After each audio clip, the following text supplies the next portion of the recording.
We're coming to you live from the Built Ford Tough Studio. Boomer Esiason, Greg Giannotti. It's Boomer and Gio on the Fan. Simulcast across the country on CBS Sports Network.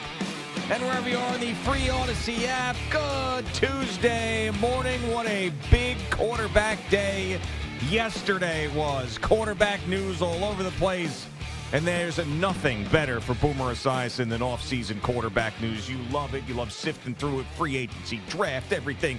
It is a great Tuesday for you. We got Russell Wilson, who is officially on the move. Not surprising, but man, the Denver Broncos are screwing themselves big time with the cap just to rid themselves of Russell Wilson. And a team's going to be able to get him on the veteran minimum, so that's going to be good for some other team's cap. Apparently, according to Mike Florio, the Cousins family is moving to Atlanta because he's going to be the Falcons quarterback. And then according to Rich Eisen, the New York Giants are absolutely done with Daniel Jones. You add all that on top of the craziness that's happening in the evaluation process with the draft, and you got yourselves an off-season. Good morning, Boomer. How are you? Yeah, good morning, G. I'm going to hang in there. I'm going to see if I can make it through the show this morning. As you can tell, my voice is just hanging on by a thread. But it's just one of those things. Yeah, yesterday was interesting. I mean, the amount of assets that Denver gave up for Russell Wilson and the contract they ended up subsequently giving him could be probably the worst decision in the history of the NFL. Oh, what about Herschel Walker? I think this Herschel Walker trade was really bad, man. I know, but I take a look at this, and you see the amount of money that Denver ended up having to pay, and now how that money is coming home to roost. True. To the point where it's going to negatively impact their salary cap. And now what is Sean Payton doing? Look, that was oil and water. It was a mistake by the Broncos. Nathaniel Hackett and Russell Wilson never got on to the same page. They were awful 2 years ago. I thought Russell actually played reasonably well underneath Sean Payton, but when that image of Sean Payton just going after Russell Wilson and Russell Wilson meekly walking away told me all I needed to know about that relationship. Yeah, it felt like it was over at that point. And, yeah, I mean, with the money in the contract, you're probably right. I mean, there's been some bad ones. I mean, like the Ricky Williams trading of the entire draft by Mike Ditka to go up and get Ricky Williams, and he put on the dreads and did an interview because he was so happy Ditka was that they got Ricky Williams. I mean, I think that was another one, but it's the money. Because they have like over $80 million of dead cap money that's spread out over the next 2 years that they have to deal with.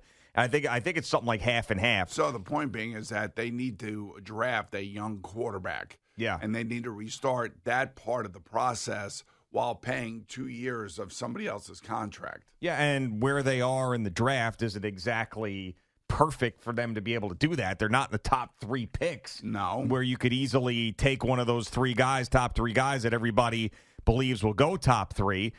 So, yeah, they are in an interesting spot. And do they end up trading away more assets to be able to draft up and get that guy? That is the reverberations of this are going to echo with the Broncos organization for a number of years. But, this is what Sean Payton inherited. Yeah. And, he knew what he was stepping into. They're paying him a lot of money. So, he's going to have to figure it out, whether it be trading up for J.J. McCarthy, who seems to be like rising up everybody's board now. Yeah, I mean. It's like he's the Zach Wilson of this year. But I think, when you look at his record and you look at overall the way that he carries himself, what he sounds like when he's interviewed, I can see why guys are smitten by him.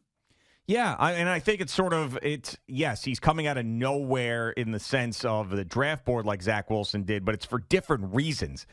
Zach Wilson at his pro day had that throw that everybody was so wowed by, the off-platform, down the field, 80 yards, whatever it was. And it's not like J.J. McCarthy has wowed people and got everybody shocked by his athletic ability. I mean, I think it's the fact that he threw well. They liked talking to him. Jim Harbaugh gave a huge stamp of approval. He won a national championship. I think it has a lot to do with that. And also what you talk about all the time at combines, it's not so much, when you ask these questions, what the answers are or the measurables a lot of the time. It has to do with how much do they love the game of football? How much are they going to be dedicated? How much work are they going to put into it? And I think that J.J. McCarthy is one of those guys that you don't have to worry about at all in that regard. Yeah, I don't know if there are any of these top quarterbacks that I would put into that category. That you have to worry about? Where I would have to worry about them. I feel like they all are committed to the game. They all love the game. Look, some of these guys have played 5 and 6 years in college. Yeah. Simply because, they love to play. They've transferred teams. They've overcome injury. I mean, there's so many of those guys that have that part of the story, I think, covered. Now it really comes down to who do you feel comfortable with. And one of the guys, believe it or not, that is linked to the Giants is this J.J. McCarthy because, he fits the mold. And when you do air quotes for our radio audience that can't see it, fits the mold meaning what? Eli Manning, Daniel Jones, kind of understated, definitely a leader, but just not somebody who's going to be out there, like Baker Mayfield was when he was in Cleveland. Okay. He's not going to be doing a million commercials. He's not going to be doing all of that stuff. He's not going to embarrass the franchise.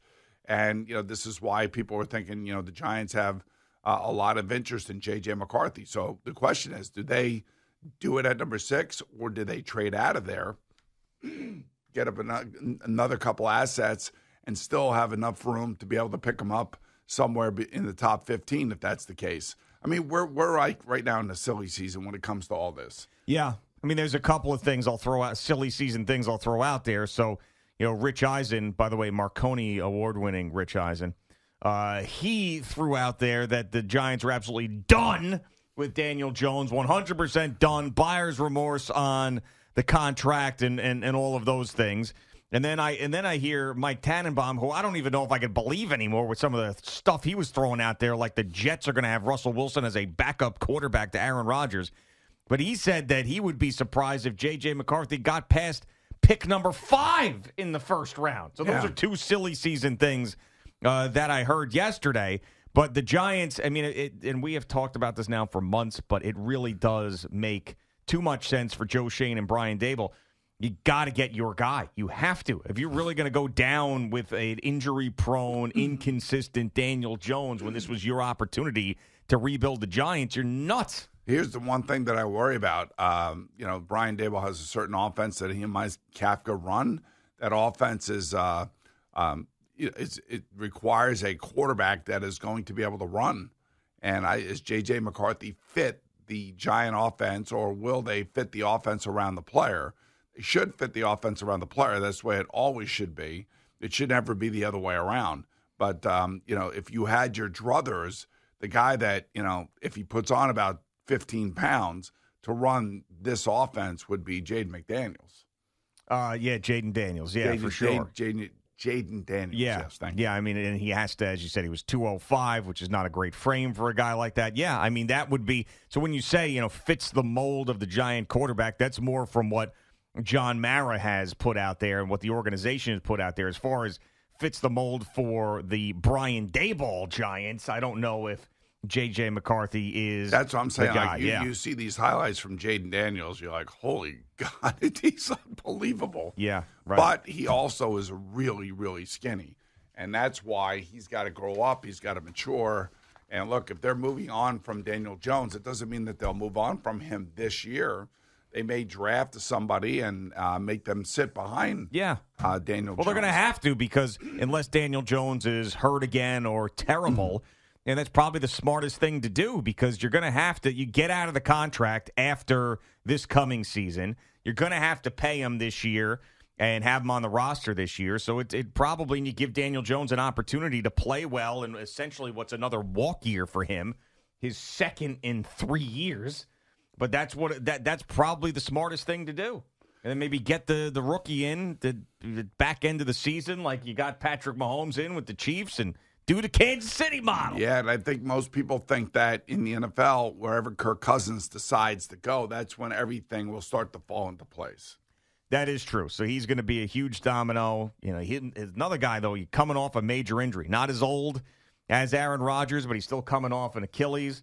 He's not a guy that has run around a lot in his career, so you expect him to be able to rehab and do the things he has been doing. But I could have sworn that Justin Fields was the quarterback for the Falcons.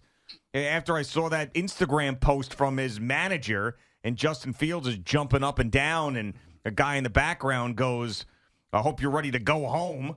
I'm like, well, he's going to the Falcons. But now you got this Mike Florio situation where it says that Kirk Cousins and his family are now going to the Falcons. Who knows? What the hell? Who absolutely knows? I still think that Justin Fields to the Raiders makes the most sense just because of the offense. Yeah. And so Kirk Cousins, Justin Fields, Russell Wilson now. Now, Russell Wilson's one of those guys that I could see, like, is a team going to just jump on him? Because it's so cheap. You're not going to have to pay him anything because he's getting guaranteed money from the Broncos either way. And any money that a team pays him will be offset for the Broncos. So they could very easily, a team could come in and pay him legitimately the veterans minimum, and Russell Wilson is not going to care because he's going to get 30-something million guaranteed. Right, but why would Russell Wilson want to become a part of the Jets? No, he would. No, God, no. With No. Hackett. No. Well, I know what you said Mike Tannenbaum said. Yeah, I know, which was the dumbest thing in the world. That's why. Well, it's a process. You got to go through this process. You know no, that. It was the dumbest thing. That's why I said, I prefaced it by saying I can't take what Mike Tannenbaum says seriously anymore after he brought that Russell Wilson thing up to about backing up Aaron Rodgers. Because, I mean, there were people that walked off the set, apparently, when he said that because it was so crazy. But yeah, I don't know if there's like what is the league view on Russell Wilson right now? I mean, he left Seattle, and Pete Carroll and that team seemed to be thrilled to beat him because things were going south with the locker room and Russell Wilson. And even back when they were winning, didn't seem like anybody liked him. He goes into Denver. The Nathaniel Hackett thing's a disaster. Sean Payton screams him out of town, so much so they're going to have $80 million in dead cap just to get him off the roster. I mean, is this guy radioactive? Yes. Is someone else going to be like, hey, he's gone through it. He got smacked down a little bit. He's going to be more inspired than ever to come back and rehab his career and put together more of a Hall of Fame resume. Like, now's the time to buy low on Russell Wilson. I don't know. What team? I mean, you got to think maybe Minnesota. No, you can't. No, that GM wants a young quarterback. Zach Wilson's going there. No, he's not. Yeah, I think they're going to draft. They're going to draft a young quarterback. Well, and you think they're going to start the season with a young quarterback with Justin Jefferson getting $30 million a year? Maybe they need somebody that's got to get him the ball, knows how to get him the ball, and is ready to play right now. It's not Zach Wilson. Well, I think Russell Wilson, Zach Wilson, and I don't know. I'm just trying to think who they would draft. Maybe Michael Penix. Yeah, maybe McCarthy. I don't know. Maybe Bonet. I have no idea. I don't know what they're doing out there. I mean, I thought there was a chance that they would sign Kirk Cousins to a 2-year deal, draft one of these guys as a project, and let him sit there. But I don't know. The one thing I will say is that out of all these quarterbacks that are going to go, and it's, let's say, the top first 2 rounds, like, which quarterback has the best opportunity to go someplace to be like a C.J. Stroud, be an actual impact player his first year? And, that requires a stable coaching staff. That requires a good offensive line, a good solid running game, a decent defense. Can you name a team that does not have a quarterback that meets all those requirements?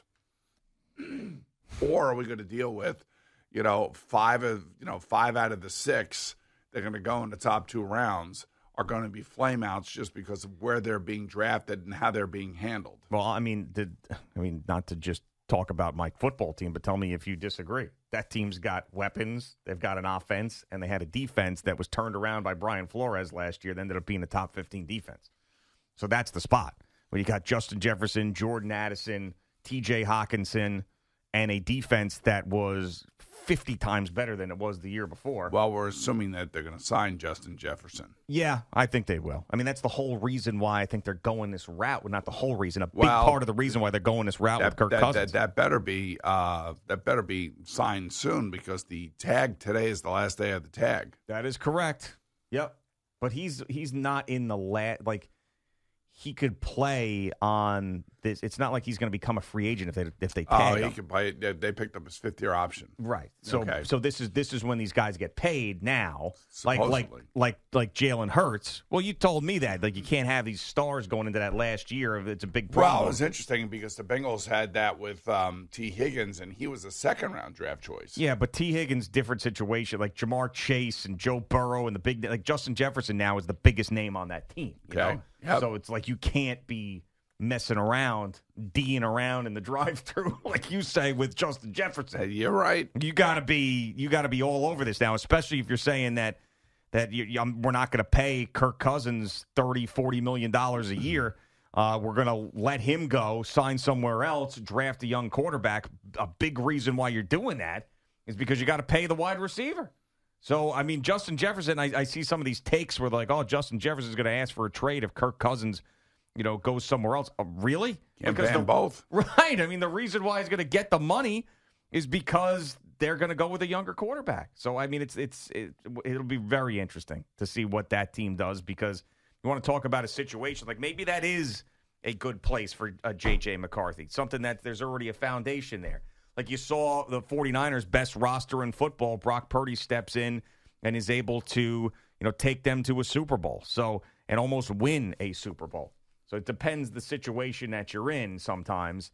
Now, I don't know how many calls do we take? What if Zach Wilson were the 49ers quarterback and Brock Purdy were the Jets quarterback? Yes. I don't know. Probably wouldn't work out that great for Brock Purdy. But that's my point when it comes down to where these guys are selected and what are they stepping into, and is there an opportunity for them to be successful early? That is correct.